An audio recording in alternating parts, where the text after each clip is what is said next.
Good morning my beautiful family, welcome back to my daily blog. আজকের ব্লগটা একটু হলো স্পেশাল, কারণ হচ্ছে আজকে আমাদের বাসায় প্রথমত মেহমান আসবে, আর তাই উপলক্ষে অনেক স্পেশাল আর কি আমার মজাদার খাবার, মানে আমি যেসব খাবার খেতে খুব পছন্দ করি সেগুলো আর কি বানানো হয়েছে। বাই দ্য ওয়ে, এটা হচ্ছে আমি আমার টেবিলে আর কি ল্যাপটপ রাখবো, তো মাউস প্যাড থেকে শুরু করে মাউস সব কিছু আর কি ডাস্টিং করছিলাম। বাসাটা একটু উপরে হওয়ার কারণে আর রোড সাইড হওয়ার কারণে এত পরিমাণে রিক্সা চলে যে প্রচুর পরিমাণে ধুলাবালি হয়ে থাকে, মানে প্রচুর ধুলাবালি বলে বোঝানো যাবে না। তোমাদের যাদের বাসা উপরে তারা তো বুঝবেই। আর এই যে ইয়ারপড না যাই কি বলে, হেডফোন যাই বলে, এইগুলো হচ্ছে অতটা ভালো না। তোমরা যারা ইউজ করছো তারা অবশ্যই আমাকে জানাবা। ও বাই দ্য ওয়ে, এই চিকেনটা আম্মু রান্না করছিল, এত মজা হয়েছিল, পরে আমি রিভিউ দিচ্ছি বাই দ্য ওয়ে। আর ইলিশ মাছ, এটার কোনো রিভিউ হতেই পারে না, এটা অবভিয়াসলি বেস্ট। তোমরা তো জানোই আমি ইলিশ মাছ খেতে কী পরিমাণে ভালোবাসি। আমার শুধুমাত্র ইলিশ মাছ ভাজার সাথে একটুখানি পেঁয়াজ মরিচ আর ইলিশ মাছের তেল।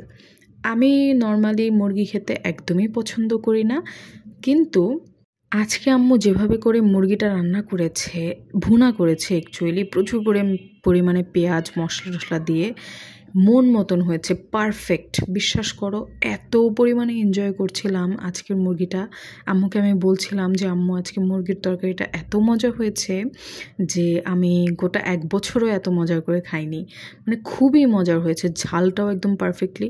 আম্মু খুব মজার করে রান্না করে। অ্যাকচুয়ালি যাদের মায়েদের হাতের রান্না অনেক মজা, তারা তো জানোই মায়েরা কী পরিমাণে মজা করে রান্না করতে পারে। ও বাই দ্য ওয়ে, লাস্টের দিকে আমি একটুখানি ভাত বাঁচিয়ে রেখেছি আর কি, আমার ইলিশ মাছটা দিয়ে আর কি শেষ করার জন্য। কারণ আমার কাছে যে খাবারটা বেশি মজার লাগে সেই খাবারটাই আমি লাস্টে মুখে রাখার জন্য আর কি রেখে দেই খাওয়ার জন্যে। আর এটা ছিল আমার ইভিনিং টি বলতে পারো তোমরা। টি বলতে কিছুই না আর কি, একটু হট ওয়াটারের সাথে একটু হানি অ্যাড করে দিয়েছি। লেমন ছিল না আমার বাসায়, আর লেমন দিয়ে কোনো ফায়দা নেই। ও বাই দ্য ওয়ে, আমার ইভিনিংয়ে অনেক বেশি ক্রেভিং হচ্ছিল বাইরে থেকে কিছু খাওয়ার চেয়ে। আমি মনে করি বাসায় কিছু নিজে মেক করি খাওয়া উত্তম।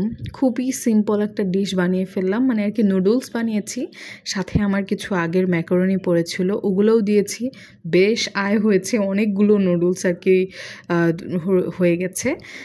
প্রথমে আর কি আমি পেঁয়াজ মরিচ কাঁচামরিচটা আমি একটু বেশি দিই, আর হচ্ছে ক্যাপসিকাম, এই 3টা দিয়ে মশলা টশলা যা লাগে আমার ঘরে ছিল, যা ছিল আর কি, সয়া সস, টমেটো সস, তারপর নুডলসের মশলা, এগুলো দিয়ে মিক্স করে আর একটু হলুদ মরিচও দিয়েছি। ও আচ্ছা, রান্না যে মাংস ছিল সেগুলোও একটু দিয়েছি, হাত দিয়ে ছেড়ে কোনো মতে হালকা একটু ভেজেও নিয়েছি।